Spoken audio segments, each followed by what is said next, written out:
when we were doing content, each post was kind of a different positioning experiment. And for founders, a lot of times it looks like writing out a dedicated use case page or a dedicated industry page, because that becomes the experimentation where you can say, well, I have my higher level homepage, which kind of tells what we do, maybe says that we're in the CRM family, right? And we're a new way of doing CRM, something kind of vague, probably not going to help convert people. But then we have very specific, we think it could be great for e-commerce, we think it could be great for banks or whatever, and we make these industry pages, and then those become the things that you can put in front of the audience and show them. And it's so funny too, because sometimes people will get confused and they're like, well, what if people see the homepage? And it's like, well, that's why you don't send them to the homepage. Like if you have AEs or SDRs and you're landing a meeting with a high level person and they're like, can you tell me more about what you do? And you have a broad homepage, like send them the one that's about their industry. You know what I mean? Like make it a little bit easier. And so that always makes people step back for a second.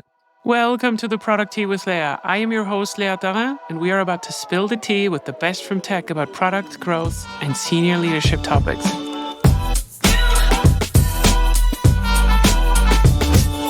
Good morning, everyone. From penning pieces for an email newsletter with a whopping 200,000 subscribers to creating a lifeline community for hundreds recovering from religious trauma, Anthony's knack for impactful communication is unparalleled. Let's not forget the podcast with 11,000 downloads per episode. Talk about reaching the masses. And with 11,000 Twitter followers and a YouTube video of about 700,000 views, it's clear he knows a thing or two about catching the digital eye. Off the clock, his life is in Libertyville, Illinois, and is filled with music, books, and podcasts, sharing it all with his wife, Kit, their daughter, Morgan, and their dog, Mosey. As a partner at FletchPMM, he is the go-to connoisseur for early-stage founders looking to position their products just right and nail that website messaging. Ladies and gentlemen, Anthony Pierri. Good morning, Anthony. How are you doing? I'm doing well. Thanks so much for having me. How good was this introduction from one to fully positioned, over-optimized homepage?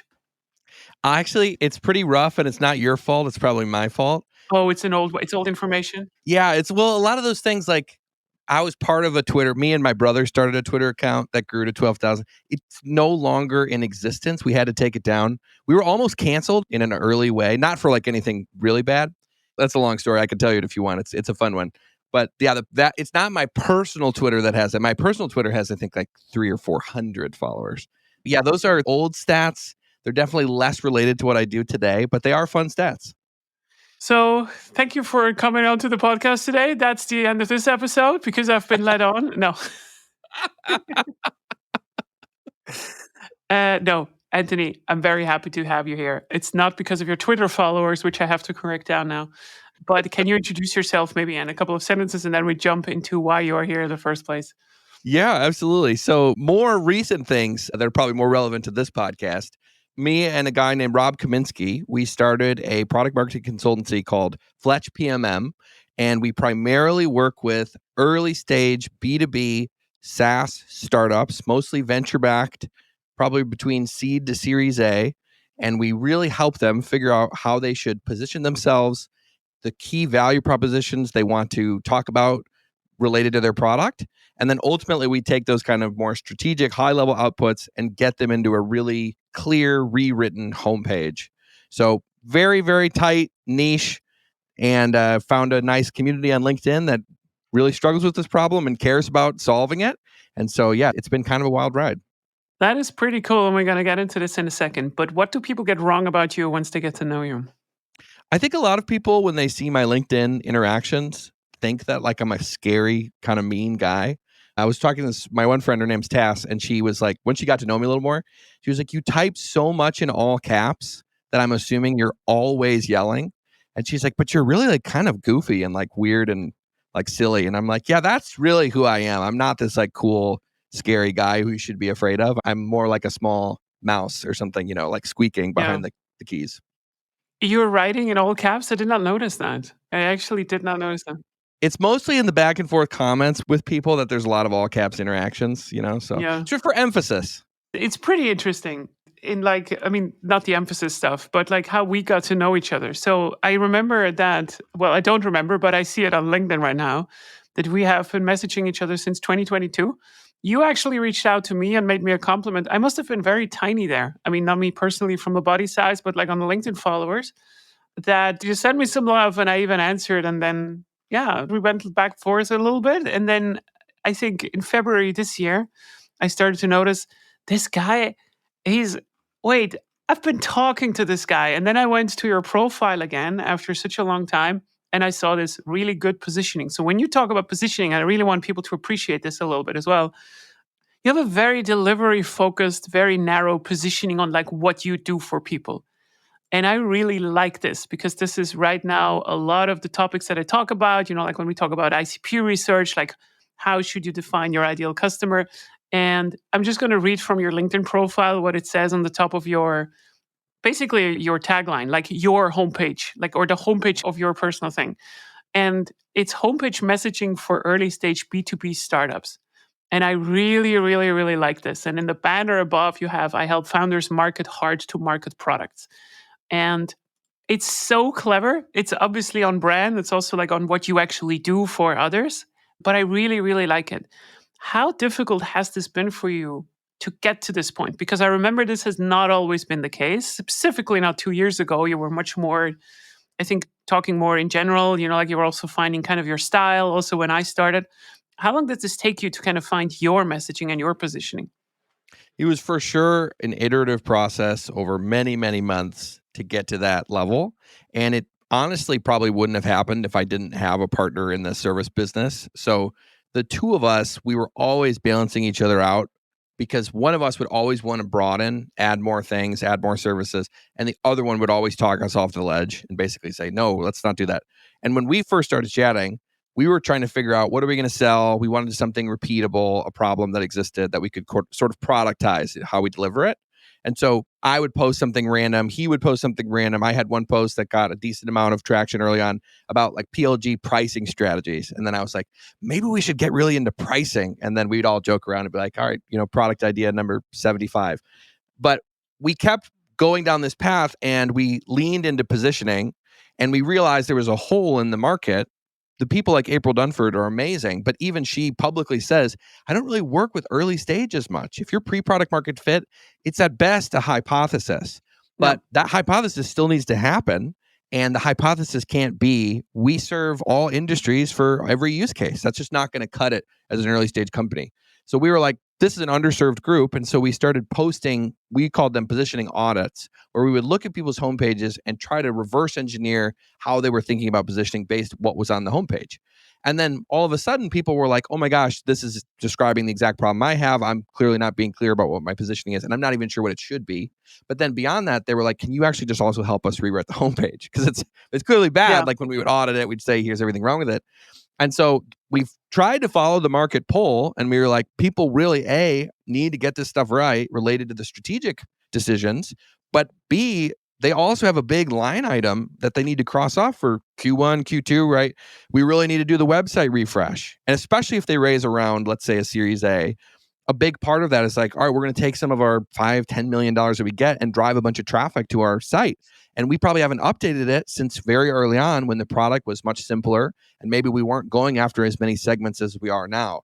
And so we need to do a refresh, and they try to do it themselves and they realize this is really tricky. I can't figure out what I should do. We have all these different segments and our product's a big platform now. What do we put on it? And then that's where we appear in the mix. And because we're so targeted, we can speak directly to that problem. If we were just doing homepage refreshes for anyone, the content wouldn't resonate. They wouldn't really see, they'd be like, oh, you're just another conversion rate optimization person, or you're a copywriter. But because we target at this group, we could be so unbelievably specific. And then conversely, what we didn't realize was how much that helps the LinkedIn algorithm to push you out. Like there's this weird thing, the tighter you go in your positioning, The more you are served. exactly. And they'll send you out to more people. So like, Yep. a lot of people when they start in LinkedIn, they're like, I should post about marketing advice. And it's like, okay, well, now you're competing with Seth Godin and every other, Simon Sinek, whoever you want to say. When we ratchet it down, and that's really the process we've been doing, is every month or even week by week, we were ratcheting down the position, getting it smaller and smaller and smaller. And for a little while, we're like, should we work with just sales-led companies? Should we do just PLG companies? Should we do marketing-led companies? And we kind of found this sweet spot where it's companies that are more horizontal in nature, that they could be used by a lot of industries because they have the biggest pain about how to position. I think an interesting piece in this is that whenever I say how LinkedIn also works, I don't think it's just like the narrow positioning. I think it is true, underlying it is true, but I think it's always a good kind of anecdote to tell people how this actually works. LinkedIn and all of these social media algorithms that depend on the percentage of people that are interacting with you that get impressions means that what they basically do is they seed your stuff to 100 people, and then the more percentage of them that are reacting to your stuff, the more your stuff is going to get seeded, and then their connections and so forth and so forth. So you might think that, oh, okay, so like if I have a very broad topic that interests everyone, so like what is the purpose of life, then I'm going to get more reactions. The problem is, yes, it might be theoretically relevant to everyone, but the chance that you're actually saying something that makes people engage is a different kind of trigger. And it makes it very, very hard to kind of get these conversions going. And it is important, though, that you're starting to be consistent, because those people that do not engage with you will also see your content less. So if you keep talking about the same thing consistently, and both you and me, we had very, very specific, at least broader groups, right? Like I'm not writing Yeah. memes about something completely product unrelated. And you're also not making commentary about something that is completely unrelated to tech and so forth. The more you actually start to keep the good ones and you churn the bad ones. And that's good. So this is why just looking at these top of funnel metrics on like just the followers is very kind of one-sided. And I think this is important to understand, because with time you also get your fans, right? Like, and the people that constantly upvote your shit. And yeah, these things is just becoming a life on its own. So I find that very interesting. So what I really like about your product in that sense, or like your service that you have, and it's also very interesting. I highly encourage people to go to your LinkedIn profile and actually click on like, hey, let's optimize your website. And what they're getting is it's such a useful artifact to work on the homepage, and not just like, here's a course on how to make your homepage better. It's like, hey, let's make your homepage better. Let's do it together. Because on the conceptual side, you can talk a lot about these things. Hey, you have to narrow down. But you know how hard it is to convince a founder to really say, stop talking about the banks. You're not good at serving them. Okay, no, do it now. Stop talking about them. Let's edit the headline, right? Like, let's go into the console, let's change it, and let's publish it. Has this also been your experience that some people are like really, they agree with you, but then when they have to do it, there's like this final hump to get over and really do it, because not every startup founder can do this. Yeah, and it comes from Jeffrey Moore, the Crossing the Chasm guy. He Mm, talks about it that decision to narrow is a high risk, low data decision. mhm. And he says you basically just have to make peace with that as a founder, because founders want to validate that this is the right decision of who you're going to narrow down for. And they use all the fancy TAM calculations and all sorts of, looking at, well, this theoretical, but it's all theory. It's not based in reality, because a lot of times if you're really doing something new, you're creating new demand, and people didn't really realize they needed something. And then after you exist, now they all do, right? Now we've seen electric cars. No one was thinking about buying them. And then they've Yeah. now come into the mainstream, and you could go down the list of things like that. But that decision is so hard for founders. And ideally, we have convinced them for the last 6 months before they ever reach out to us that it is the right decision to make. And that's why we post so much on LinkedIn from every conceivable angle about this topic, that we don't have to convince them on the calls. And No. sometimes it's funny, most service providers, when they work with people, referrals are the lifeblood of the business, and they're always looking for more referrals. We actually almost want to avoid referrals, because people come in and they say, yeah, someone said you're great. How can you help me? And I'm like, I'm going to have to convince you of a bunch of things that you believe that Yeah. they're maybe not the smartest things to believe, versus people who come in and say, I've been reading your post for a while. I've argued with them in my head and with, the other Yeah. founders. And finally, we're convinced we think this is the right decision. Then those projects often go way better. And it's funny too, like some of the ways that we try to convince people, especially if they're like, well, we think our ICP is financial services, healthcare, and retail. And I'm like, okay, so you just listed $3 trillion industries. That's your ideal client, from a small mom and pop bank in a middle of nowhere, Iowa, to, Chase Bank. That's part of financial services. Both those things exist in that segment. And so sometimes we'll probe, and if they're really early stage, we'll be like, well, tell me about your go-to-market team. And they're like, well, we're hiring an SDR on Monday. And Mm. I'm like, okay, so Who's that SDR going to call on Monday? Because that's what they're going to do, right? They're going to cold call, cold email. Who are they going to Well, call? they just told you the $3 billion industry. Exactly. So they stop and they get a little pause. And I'm like, they're going to maybe make a list of 100 banks on Monday. And then on Tuesday, they're going to call 100 hospitals. And then on Thursday, they're going to call a bunch of like Target. And then they're just kind of like looking at me. And I'm like, and how's this SDR, who I'm assuming you're hiring like right out of high school, maybe paying him $60K? How are they going to be able to speak knowledgeably about those 3 industries? And they're just like, huh. And I'm like, do you think maybe it would be good to narrow down a little, that your one little person isn't going to be able to tackle $3 trillion industries at once? And so there's like tools that we found over like just literally walking out the logic, because it's like, I feel like people saw the Social Network movie and they were like, yeah, you just get the idea and then you're $1 billion company. And it's like, what about all those steps in between? That's exactly how it happens. Yeah. That's also how it happened for me. This is how I made my first billion. I just said, I'm here. Exactly. Who's willing to pay? And then I just picked the first 3. That is exactly how it happened. The time between the idea and you're a unicorn is it's just, for them, it's just kind of fuzzy. So they're like, well, yeah, of course I need to be a unicorn because I convinced the investors I'm going to be a unicorn. So I can't lop those off. So that is an interesting point, because I know you've also been talking about this. Like, so what should you actually talk about in this particular positioning? So like, should you emphasize your brand? Should you emphasize your product offering? Should you emphasize an outcome, an output? Like, how do we structure all of this? So I know that you've also been going there. And before we go into this more tactical piece, because I would love to talk to you about this, do you also see it like as a problem that too small companies, or like that the smaller companies are too eager to copy the really big players, and then they just try to feel like, that's where we want to go, therefore this is stage appropriate on what we're doing? And I'm just like, yo, you just made the first 100,000 in revenue. You should not copy what HubSpot is doing on the messaging on their website and their emails and so forth. This might not work out at your stage. Is this something that you also kind of encounter in that sense, or because you're working mostly with earlier stage companies? Yeah, there's not that many super well-known early stage companies, because by definition they're early stage. So they can't look to the like, wow, these people are really killing it, because if they were really killing it, they wouldn't be early stage anymore. So it's sort of like the blind leading the blind, and then they look to the only public ways that people talk about themselves, which is these very large companies. So like, if you're a, $100 billion company, you've sort of earned the right to talk about yourself in a different way than if you're not even doing $1 million a year. And it's funny too, even the ones that people look to that are like big suites of products and stuff like that, most of them, if you go back to their early stage, they actually were incredibly focused. And so we have hindsight. We can look into the Ripplings of the world. Like if you go on Rippling's page right now, it's like a higher level thing. Like we help HR, IT, and finance teams. And then you scroll down and it's like explore Rippling by product. And there's, 50 different products right there. So people are like, well, they're going really broad with a bunch of different products for a bunch of segments. Why can't we do that? And if you go back to their Y Combinator demo day, the big slide, I have it up right here behind the founder. The big slide says, Rippling, throw away your new hire checklist.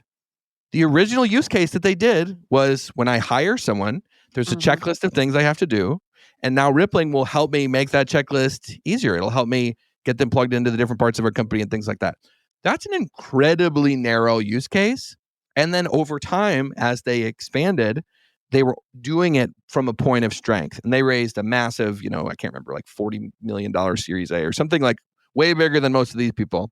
So even the biggest companies that look like they're really broad and seemed like, well, they've always probably been broad, if you go back further enough, they almost all were very narrow at the beginning. I think you can leverage something really clever, though. Like, you can still look at more mature companies and learn something from them, but not from what they have on their positioning on the website. You just go ask them and you start to talk. Hey, how did this actually develop for you? And it's not that the final stage is the best stage. It's just probably the best position they are in right now for their appropriate stage, because between 10 million in revenue, I think there's about 4 to 5 critical milestones in between there, which from between no money at all and 10 million. No company jumps from 0 to 10 million. They're going to first, like the first customer, the first 100,000, the first million, the first 2 million, and the first 5 million. And then you are at the 10 million. And every one of these stages makes you want to question your life as a founder in different ways that you have not experienced before. And this is visible on the homepage, for a lack of better word. So I think this is quite interesting. So let's say someone lands in your inbound and we talk about this like, hey, we're a little bit confused. We're not sure. We think we have a problem with positioning and our website is it's a bit crap. So Anthony, you got this. Like, how do we approach this right now? Are they coming in with a strong hypothesis on what's wrong, or are they just like, just tell us what to do? How do we approach the solution? Most of them, if they've been following us, have some semblance that the problem lies in being too broad. No.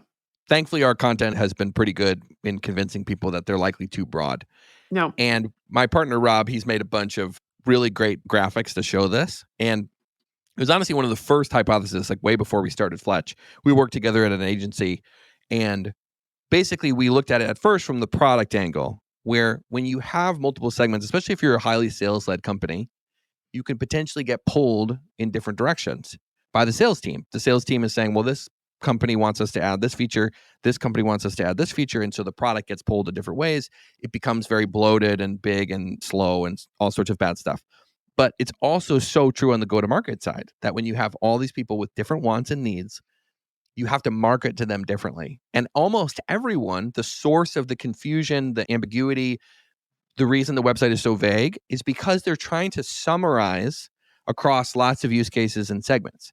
So when you summarize, you say things like, we're revolutionizing payments, or, we're transform, because you're just summarizing over so many things. But the problem is purchase decisions, and not even purchase decisions, just getting on a call. No. Being willing to take a call with a startup is not made on the basis of some vague promise of revolutionizing anything. It's No. going to be very specific to a problem that they're facing. I think the funny example is we were using Dropbox Sign, which I think maybe is Hello Sign. I can't remember if Dropbox bought them, but we were using the contract tool. And why did we as a company switch to PandaDoc was not because of PandaDoc's message, where if I go on their homepage right now, it says, this is a good one too, so it's worth me pulling it up. Their homepage says, optimize agreement workflows. Yeah. Oh, and then I think I just got there. Oh, they changed it. It changed as I was looking at it. It's basically, I think the original one was optimize agreement workflows, maximize revenue. Mm-hmm. So I was not thinking about switching because HelloSign wasn't maximizing my revenue. I would never even think of a contract solution as even being involved with my revenue. I would just think about it as solving the contract piece. The reason we switched to PandaDoc was because when we would upload a contract into HelloSign, you would have to do it as a PDF, and then you'd layer on these little places to fill it out. And then you're like, oh, we need to make a change to the contract. You'd have to download it, change it, re-upload it, re-add all the things. And then we switched to PandaDoc because PandaDoc was like, well, you can actually just make the contract in PandaDoc. We have a whole editor. And then now you want to make a change. It's like a Google Doc. I could go in and just change it. So that's what got us to switch. And most founders don't realize that most conversations start around things like that. There are little annoying pain points in their existing solution. Then if you come out of the blue and you say, hey, are you still downloading your contracts and having to re-upload them every time you want to make a change and redrag the boxes? That gets people to get on a call. If they come out and say, hey, are you trying to optimize your agreement workflows? Are you looking to increase revenue? I'm like, get out of here. This is a spam email. I have no interest in talking to you. So it really is finding these points of specificity, and you can't go that specific if you're so broad, right? If you're speaking to 25 audiences, you can never get to the point where actual marketing can happen. You can really only stay at that kind of cloudy brand level of, we're the type of company that is driven by this and that, and we're ambitious. And basically every design agency you've ever seen, the way they talk about themselves is like, we're forward thinking, we're the bold, for the creative. Like they can't go specific if they don't have a specific segment. Yeah, man, I still have PTSD from my agency days. I've worked mostly with them and I always hated it. I had a recent experience in this regard anyways. But I think to your point, and this is what startups also sometimes a little bit miss, is that as a startup, you have a very, very specific advantage that you need to sell towards any other customer. And that is that you are a flexible specialist. And what an enterprise can offer over you is that they are a stable generalist. right? So like if I come to you, I'm almost guaranteed that Microsoft is going to be around in the next 5 years. Google is going to be around in the next 5 years. So if I book a service with them, it's going to be stable. It's going to be more or less stable. Now, why is this important? Because the bigger the amount of money is that I spend, also the more likely the bigger I am. And the more it costs me to actually switch a service beyond the cost of money. So that means you have to be stable. So there's also like a cost associated with this. Even if you copy the code base of Figma today, you deploy it on another web server, there's a lot of arguments just besides the product why I would never go to your service because you're a new startup from Illinois. I mean, no offense, but just like, like you're just like this. No one has ever heard about you. It's not that I don't trust you. It's just that even if I trusted you around today, who tells me that you're not like throwing the bat in like 2 years and you're Yeah. just gone? And then I have a problem as an enterprise. That's why you cannot sell there. And I call usually these startups that are trying to emulate the big ones, I call them these unstable generalists. And that is a big problem because you're addressing the wrong size of the market with the wrong value proposition, even before you talk about value, because they need someone that is stable. And this is how you work yourself up the chain in that sense. So, what I wanted to say with many words, I agree. Yeah, for sure. And I love that. I wrote it down. Stable generalist versus Yeah. flexible specialist. I think that's what the phrase. That was brilliant. So that's good. I'm going to use that. But to your point, right? And it comes back to that chasm idea, right? Like the chasm concept, crossing the chasm, it's big in B2B marketing. It's really complicated. It has a lot of dimensions. But in reality, if you just boil it down, it's exactly what you're describing. There's a chasm of risk. If your startup is going to add a lot of risk to the company purchasing it, there is a chasm between early adopters who don't really care about risk that much. They're almost risk seeking sometimes. They're like, give me the crazy technology. I think it was like Mercedes or some big company. Just saw a LinkedIn headline. They're adopting physical, like walking around robots in their assembly lines. And they're like one of the first people to do it. Yeah, they very risk seeking. That's like we want to get a competitive edge. Let's get the physical robots who can walk around well before they've really been fully proven out. So What could go wrong? This is a great idea. I love this. I love exactly. this. Yeah. So you have these early adopters who are risk seeking, risk tolerant, and then you have the rest of us who do not want to risk our company on a startup. So the more risk you bring in, the more chasm there is, which is why PLG has become such a powerful force, because you reduce the risk by reducing the product in a lot of ways, making it easier to adopt. It's a free trial. A person could put it on a credit card. And then also when you come into the enterprise conversation and you say, hey, you should use Notion wall to wall for your enterprise. And they're like, well, how do we know that you're a safe bet? You say, well, 50% of your employees are already using us. And then it's like, oh, shoot. So you can close the chasm from the bottom from a PLG angle by I think Dropbox too, when they were getting big, they were running ads that was like 50% of all Australians use Dropbox. And it's like, if you're an enterprise, this seems like a safe bet because there's so many people using it. But the rest of us who don't have a amazing product like, any of the PLG success stories, let's say our product inherently has to connect into their ERP. It needs to connect to a bunch of their, data warehouse and like secure stuff. That's not something you can download in a free trial where you hook up the company's full database to your product. That's going to take some onboarding and there's going to be a lot of risk involved. So the startup, to your point, the startup can reduce that risk by saying, we'll handle all the integrations. We'll handle creating training and onboarding documentation for all of your teams. We'll walk you through, we'll do white glove. But the problem is you can't do that for many, many different segments at once because they all will want different integrations. They'll need different onboarding. They'll need different connections and service partners that can help roll these things out. And so the advantage of the startup is they can solve a problem in a really specific way for a specific segment that a big enterprise is just not going to do. They're not going to waste the time because if they need to move, even if they're aware of it, even if they're aware of it, they're looking for, okay, maybe we're, Salesforce and we're a $200 billion company and we want to grow 10%. I'm not going to prioritize a $50 million opportunity because that's tiny and compared to what I need to do, which is why you see like Apple was like, we need to launch a car. Like let's become a bank. Like those types of things, right, are the swings they're making. Where the startup is like, that's a $50 million opportunity, and we're making 500,000. let's just go dominate the $50 million thing. And then once we get there, we can decide, is there a $100 million opportunity that we want to go after? But when the founders shoot themselves in the foot, when they look at these giant $1 trillion opportunities and forget that they don't have the product capability, the marketing capability to even get close to getting anywhere near that. I think this is also quite important from the perspective of like whether you think that VC money is good or not, but what good investors are looking for is growth, right? So like the month on month, the year on year growth in a specific customer base. And the more narrow that your positioning is, the more easier it is to actually show this growth, right? Like, and then also acquire more, because if you found already like a very kind of narrow group of something, you just need to find another group that is kind of the same, but then your product is not becoming that much more of a problem anymore, because we know that this kind of group is probably working better rather than just trying to sell it to another group that is different, but we have more of them around there. And I think this early stage growth is exactly for this, so powerful with this land and expand motion, that I would even say that, look, if you want to go through these three industries, let's just say you want to explore this, that's fine. You know what? Then even experiment on the positioning at least.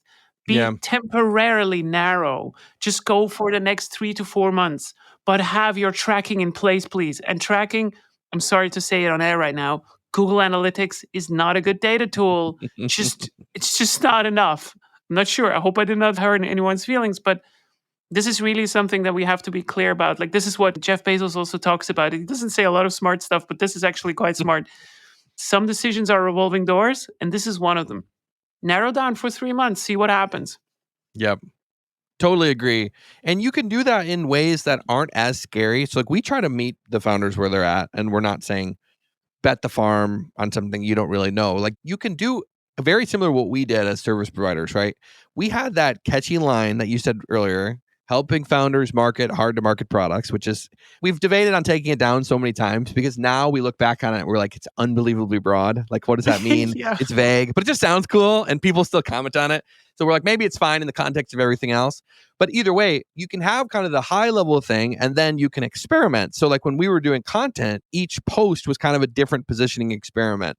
And for founders, a lot of times it looks like writing out a dedicated use case page or a dedicated industry page, because that becomes the experimentation where you can say, well, I have my higher level homepage, which kind of tells what we do, maybe says that we're in the CRM family, right? And we're a new way of doing CRM, something kind of vague, probably not going to help convert people. But then we have very specific, we think it could be great for e-commerce, we think it could be great for banks or whatever, and we make these industry pages.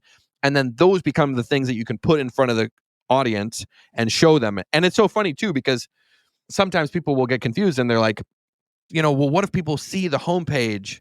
And it's like, well, that's why you don't send them to the homepage. Like if you have AEs or SDRs and you're landing a meeting with a high level person and they're like, can you tell me more about what you do? And you have a broad homepage, like send them the one that's about their industry. You know what I mean? Like make it a little bit easier. And so that always makes people step back for a second. I think that's very good, because you should not look at this landing page to be the second page after the homepage. It should be the homepage for this particular industry. Yeah, exactly. And I always try to make this point as well. Like, this was a hard lesson that I also learned at Small PDF when we were trying to look at data, like just in general, like how much traffic comes on through where. Back in the days into, 2019 and so forth, like when we had about 30 million monthly active users, about 80 to 90% of all the users came in through a use case. And if you can identify this use case, it means like, okay, you're an early stage founder, you're trying to compete with Small PDF.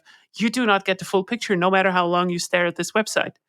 You do not know where this traffic is coming from. And this is like the power of data, right? Like, so we know which tools are actually getting how much traffic. And then you can actually start to also rotate around with your experiments exactly in the way that you did. But people have to really get a way of like understanding their buyer's journey as like this organigram of the website. Oh, okay, so up here we have the homepage, and then they go through this flow, and then they go through this flow. It's like kind of like this idea that we convinced ourselves that everything is a pirate funnel, right? Like these ARR metrics. It's like, I think this is one of the biggest things that we just get wrong. We just think that everybody just goes through this, right? Oh, okay, so they go through step 1, 2, 3, 4, 5. Maybe they're becoming a customer or not. If not, fuck them. And it's like, that's not how this works at all. It really isn't. They may come on a Wednesday. They may hear about it somewhere on the family table. Then they go back there. They're on a different device. You never hear about them. And then 3 months later, hey, I've been following you for 3 months. I've been listening to your podcast on the car. There's no way that you can track this. Yeah. But you should be aware that it actually exists. So make entry points self-sustaining is usually what I try to refer to. And by the way, to your point on what you just said, most bigger companies work in this way, that they have use case-based entry points, and the Yep. homepage, it's probably just for it's not even for the majority of them. Specifically if you talk about paid advertising and SEO and so forth. Yep. That same friend I mentioned earlier, Tass, she does a lot of work with landing pages. And she said she's moving away from encouraging people to focus on conversion rate optimization for especially B2B when it's higher ticket ACV products, and moving more towards consumption rate optimization, so that like it's less about how many people landed and clicked the button and more about like page dwell time, like how long are they spending on the page reading it, and optimizing it so they actually read more. Because in reality, whether you landed on the homepage and converted in that second is likely not related to that exact visit on the website. It's related to everything that happened before, how much they engaged with you on the podcast, or how much they listened, or they read your white paper, or whatever it was. And so just optimizing people to consume the things you put out as much as possible. And then you don't even really, the conversion rate doesn't matter as much. And obviously, if you're doing like PLG, really low ticket, like low friction, I think it's different. It's more like B2C, where I think Yeah. the conversion rate makes a lot of sense, because it kind of might be like, I saw an ad on Instagram, I clicked it, and now I'm in the funnel and I read it and I sign up for the free trial. Like, I think that makes a lot more sense. And we mostly work though with B2B companies that have more expensive products. So I'm Yep. speaking a little beyond my wheelhouse with that stuff. No. We're in my wheelhouse now. That's fine. B2B is always great. So this is good. So, like, Casey Hill actually said something really smart also in one of my former episodes, where he said that, look, you can actually stagger all of these visits that you're getting into kind of different parts of quality, right? Like, in that sense. So, like, an open of, like, let's say you're sending a newsletter and you're saying, like, oh shit, look, here's Anthony Pierry's landing page for me that is there. There's a substantial difference between someone opening this, someone clicking on it, and someone actually viewing the page. But in your shitty tracking, you might think these are all the same things because you're just looking at these numbers. And Mm-hmm. depending on the complexity of your product, is exactly what you said. The chance that they're directly converting in one thing, it's not going to happen. So you should also have different goals for these particular pages, like, so is this a landing page that should generate interest for the new user? We usually also know, like, have they already been on the page or not? Like, do we have some information? And there's just so many different steps between the quality of this, right? Like, is it just like to gather interest? Is it to give value? Is it to generate a lead? So, like, bottom of the funnel and so forth. These all have different steps that do not go through unless you have satisfied the ones from before, Yeah. right? Like, there needs to be some kind of awareness before you buy my shit, right? Like, there needs to be some kind of conversion time in this regard. Yeah, So, for sure. going back to the more practical side. So, like, we say that the businesses are on board. What is usually the first step that you start to do? Like, practically, like, what do you expect the startup founders to do, or any other founders to come to you and then you say, like, hey, this is what you need to get started. Here's some pre work. Like, what do they need to get done before they can actually work on this particular exercise with you? We send them a big list of kind of like the key tenets of things that we believe, and kind of terminology. And it's basically read through all these things, make sure you're okay with these things, and ideally that you are bought into these concepts, because they'll just help the workshops that we run with them to be a lot better. And sometimes there's a couple additional ones that I send if I get the sense that they are not going to be on board. So, like, if we're on the call and they're just giving off the vibes of the founders, so I'm like, this is just not going to go well, I try to preemptively make them self opt out of our process. And there's this one LinkedIn post that I'll always send. And I think the first line said something like, if you're struggling with product marketing and messaging as a founder, or like with your company, there's really only one place you can look to find the blame. Like, just look in the mirror. Like, it's your fault. Like, you're the cause of all these issues for your whole company. And so I'm like, if they can get on this, and we even tell them too, we're like, what we're going to do over the next course of these 2 weeks where we work together is I'm going to take your vision and shrink it, get rid of every part of it until the Mm, only thing that is left is a product that people really want to buy. yeah. Because you have encumbered yourself with all of these ancillary things that are preventing the people you want to sell to from actually buying your product. They don't get it. They don't care about your vision. Sorry, Simon Sinek. They don't care about your why, right? They actually care about your what and your how, and what are these things and how could they help them. So it's very much it's borderline like a therapy session where we're working through really hard stuff, like let's talk about the relationship with your mother almost, and we want them to be in the right state of mind. So we put all that stuff on the front end.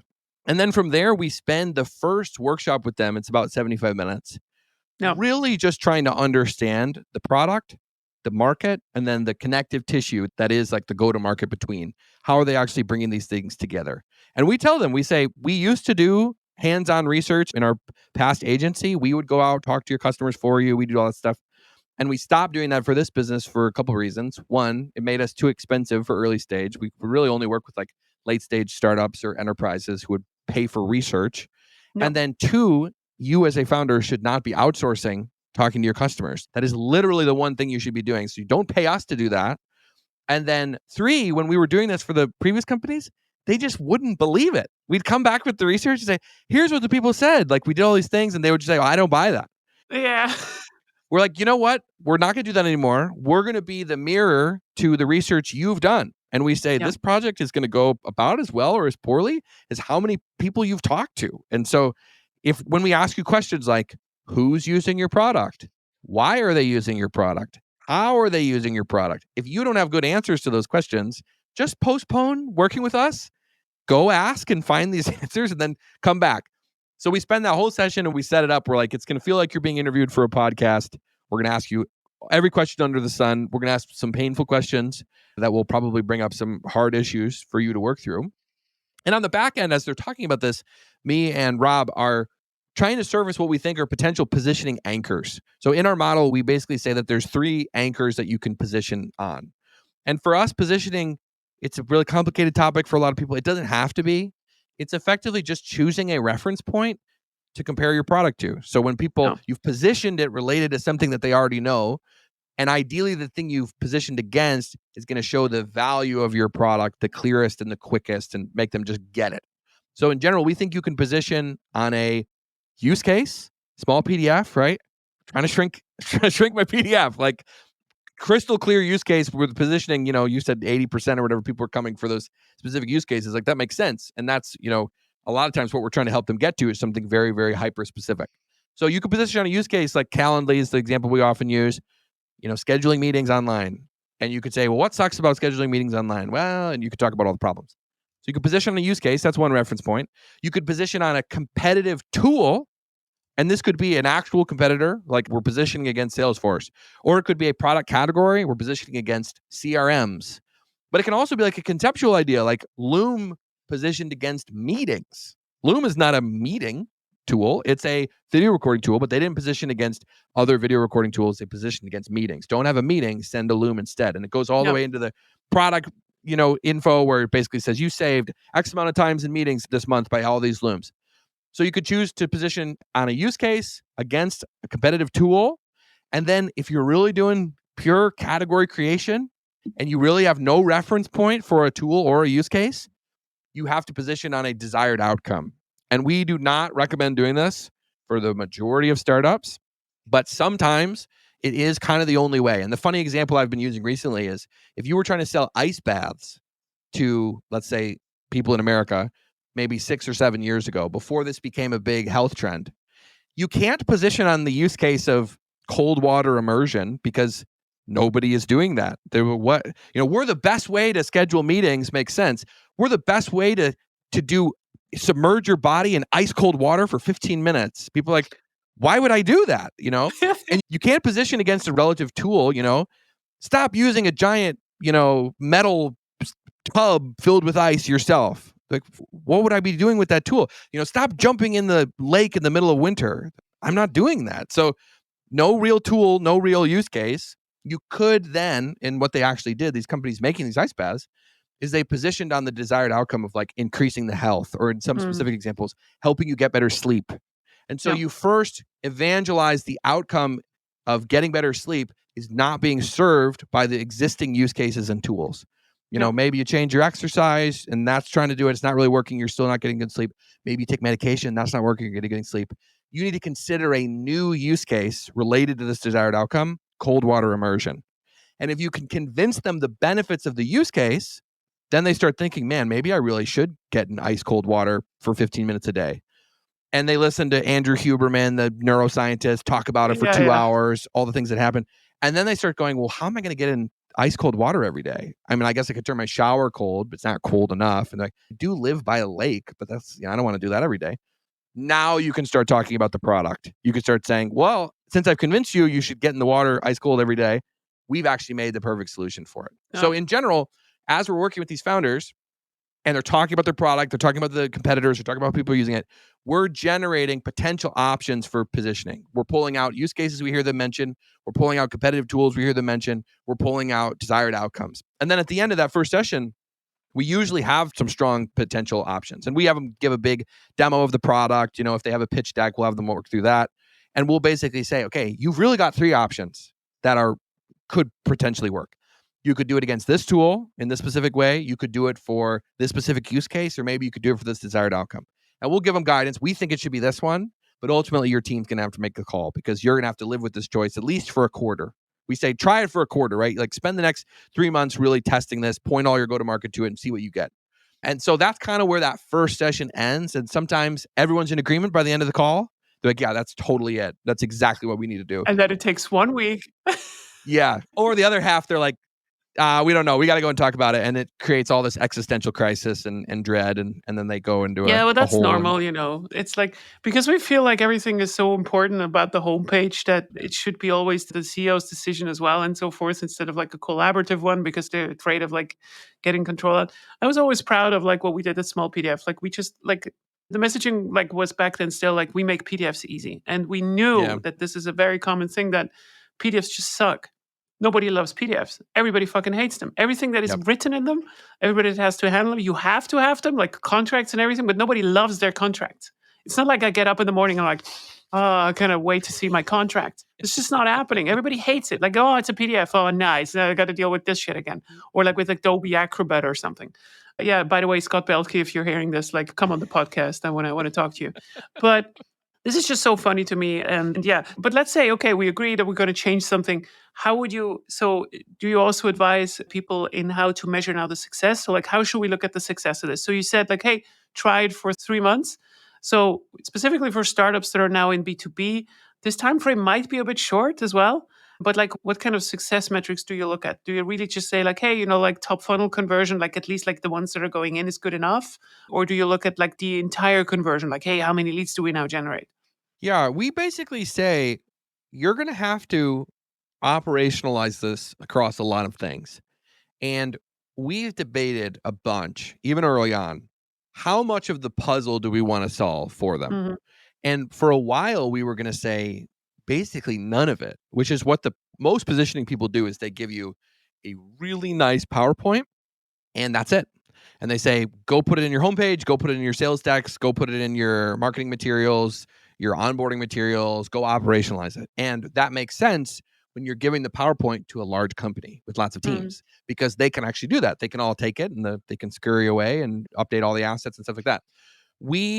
On one hand, we were like, should we do that? And we said, probably not. We knew we wanted to provide value quickly to the founders because it's early stage, right? They can't buy a PowerPoint that's going to live in a Google Drive folder somewhere that no one's going to reference and everyone's going to forget about. If we could knock off something in their to-do list that's really important, like getting the homepage right, it just solves a big problem. But we also were very aware that it's like, this does not solve your whole problem. You're going to have to take what we put on the homepage and in these canvases that we work together, and you're going to have to get them into sales decks. You're going to ideally put them in your marketing materials. But we've also had at least some level of humility that we are not experts in sales decks. We are not experts in all the higher up the funnel marketing strategies for every single business. When we narrow it to just homepages, we've spent enough time to say we actually kind of are experts in homepages. But once we go beyond that, like once they say, well, how should I update my pricing related to this? We're like, we're going to be shooting from the hip at this point, right? This is not our area of expertise. So it's kind of a half and half answer because the true success will be if you operationalize this across all these different disciplines, will people get it faster? And so you can, if people really want to, they can get more qualitative or even quantitative data with tools like Winter, where you can put it in front of people the before and they rank you on all these specific aspects. How clear is it? How relevant is it? And then you can run it again in Winter with the new one and compare the answers, both qualitatively and quantitatively. But for most of the startups that are smaller, they don't necessarily have the money to do that because winter's a little more expensive because you're getting like, I want 50 CMOs of, giant enterprises to review my page. Like, that's not going to be cheap, right? To get those people to come and comment on the whole page that you've written. So a lot of times what we say is like, when you show this, like, you're looking for more qualitative signals. When Yeah. people came on the sales decks before, like the sales calls before, were they more confused coming in? And are they less confused after the changes have been made? Like, do people come on and when you say, what do you think we do? And they have a pretty good understanding, then Yeah. you know that the positioning actually is clarified from what it was before. And so we try to be really transparent upfront. We are not a conversion rate optimization group. If you're looking for conversion rate optimization, like we need to move it by X percentage, we're not the right tool for the job. And also, if you're early stage, you don't have the traffic to do conversion rate optimization. You need Yeah. a lot of traffic to be able to do that well at a statistically significant level. If you're getting 5, 10, 15, 20 website visits a month, that A/B test is not really going to reveal that much. So it's more qualitative. And really, the main value we see people providing is helping the company itself rally around one idea. Because we think, Yeah. regardless of if you've chosen the right segment or not, staying broad prevents you from learning. Going narrow, you will learn. Because when you get on those sales calls with people and you put it in front of them, all of your assumptions that you had are going to become very clear whether or not this is a good fit. I 100% agree. And I think if you have to evaluate also qualitatively, a good hack that I remember from my UX days was that you take a couple of people that are close to your ICP because you're not allowed to play around with actual leads, of course, because everybody's Yeah. afraid of that. But you just take a couple of people and you tell them to want to do a test, and you put them in front of your homepage, and you just tell them like, hey, you start to talk about it a little bit, and then you just suddenly take it away. But you're not telling Yeah. that this is part of the exercise. You're just like, so hey, what did this company do now? So can you explain back to me? Can you explain to this person over there that does not know anything about them what they do? And this is a very good litmus test and kind of like seeing like, okay, so what did now stick with them? There's a fundamental difference with sitting someone down and say, hey, explain to me what this company does, because then they're looking for, oh, okay, so they're doing this. That's not how people are navigating. You Yep. should have to give them a task, let them successfully fail, take it away, and just ask us, so what did you retain from this? And if they remember the smiling face of the CEO, but not the value proposition, then we have a problem, I would say. That's just like one of those things. All right, Anthony, this was really fantastic and also very tactical. I love this. So, is there something that you are really excited about in the industry before we conclude on this entire episode? Is there something that you are super excited about? Just like in general, it does not have to be about your business, but like just about tech in general that you're really looking forward to right now? Yeah. I mean, I'll say first, related to our business, it feels like more people are starting to shift the No. mindset. And this is potentially a longer answer than you're looking for. But in the early 2000s, I think everyone was creating features like crazy that no one cared about. They had long Yeah. technical names. They were doing marketing that was overly feature heavy and had big lists of, here's we can have this, doodad and whatever. And it was very irrelevant. So product managers on their side, they were like, let's stop doing this. Let's stop being feature factories. Let's focus on driving outcomes. Let's make real product teams, not feature teams, right? Like Marty Kagan's whole thing. And on the go-to-market side, there was a big push to say, stop marketing these features that nobody cares about. Let's just talk about the outcomes we can drive for our customers. So I think those efforts were really successful, almost too successful, that now everyone is like, you should never talk about the product at all. And you'd be hard pressed to find a B2B SaaS company where if you look at their homepage, it'll actually explain what the product does. You'll Mm. look through it and you'll see many, many outcomes, lots of outcomes, right? Make your team way more efficient, drive business value, 10x ROI. Like, you'll see all that stuff and you'll get to the end of the page and say, I still have no idea what the heck this thing is, who would use it, why they would use it. So, and then even on like the product side, right? Like, there's whole chunks of people who are like, no one cares about features. Like, that's it. Like, that's what they say. No one cares about features. And I did a sarcastic post where I listed like 50 of the most iconic features that like really drove a lot of business success. Like, even the CTO of Meta was on Lenny's podcast and he's talking about the news, the timeline or the newsfeed feature. And Lenny was Yeah. like, that single feature has driven $1 trillion of value. And I'm like, if I'm a feature factory and those are the features I'm pumping out in my feature factory, like, I'm happy to join that feature factory. So there was all this reactionary stuff that was right for the time. I think the next generation of product managers, product marketers, whatever, now they're like removed from that, and they literally are like, don't talk about the product. No one cares about the product. Just talk about outcomes. And that's all we ever harp on. And I actually, because we've been so consistent on this, and LinkedIn, thankfully, so far, cross my fingers, they've been blessing us by sending the algorithm, like, all sorts of people are hearing about it.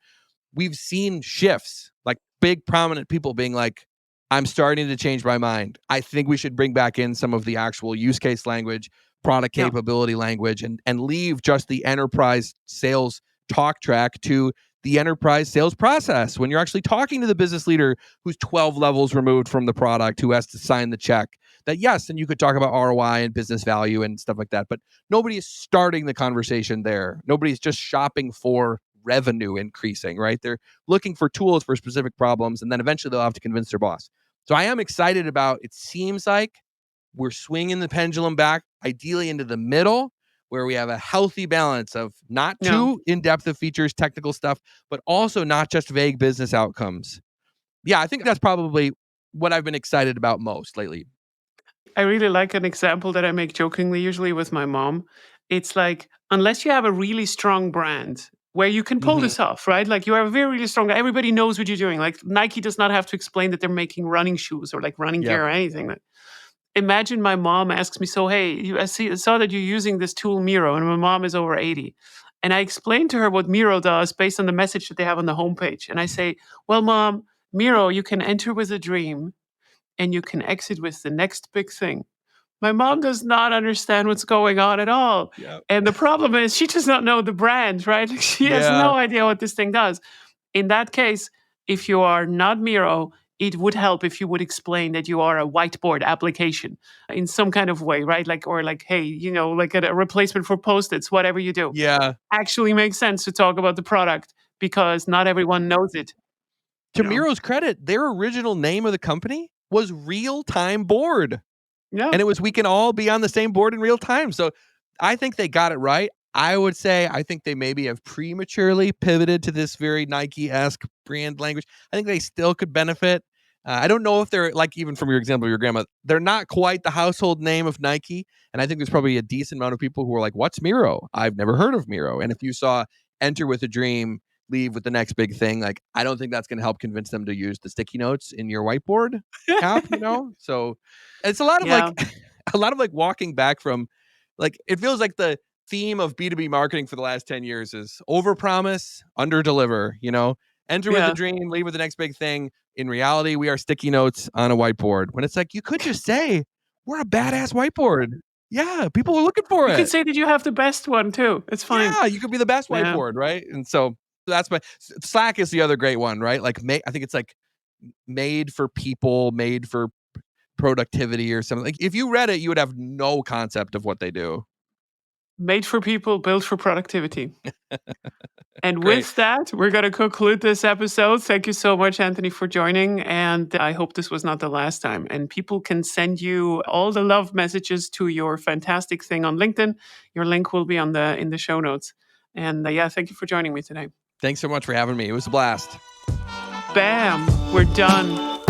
Thank you so much for listening to The ProducTea with Lea. If you don't have enough yet, you can subscribe to my podcast right now at Apple Podcasts or Spotify, or you can head to my website, leatarin.com, which is leahtharin.com, where you can find much more of my material or just want to work with me.